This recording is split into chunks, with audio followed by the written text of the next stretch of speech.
এমনি এমনি ঘুমাবেন না। ঘুমানোর আগে বিসমিল্লাহ বলে লাইটটা অফ করবেন, বিছানাটা বিসমিল্লাহ বলে ঝাড়বেন, ঠিক আছে?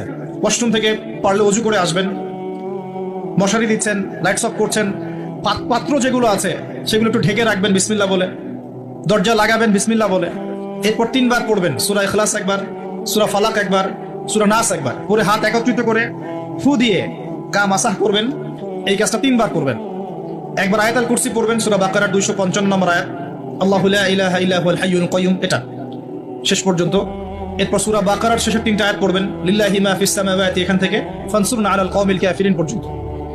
তারপর ডান কাতে পাশ ফিরবেন, বলবেন আল্লাহুম্মা বিইসমিকা আমুতু ওয়া আহইয়া, হাত নিবেন, হাতে গুনতে থাকবেন সুবহানাল্লাহ সুবহানাল্লাহ সুবহানাল্লাহ 33 বার, আলহামদুলিল্লাহ আলহামদুলিল্লাহ আলহামদুলিল্লাহ 33 বার, আল্লাহু আকবার আল্লাহু আকবার আল্লাহু আকবার 34 বার, ঘুমিয়ে যাবেন।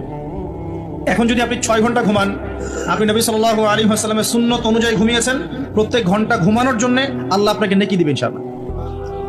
এমনি ঘুমালে নেকি হতো না, রেস্ট নেওয়া হতো।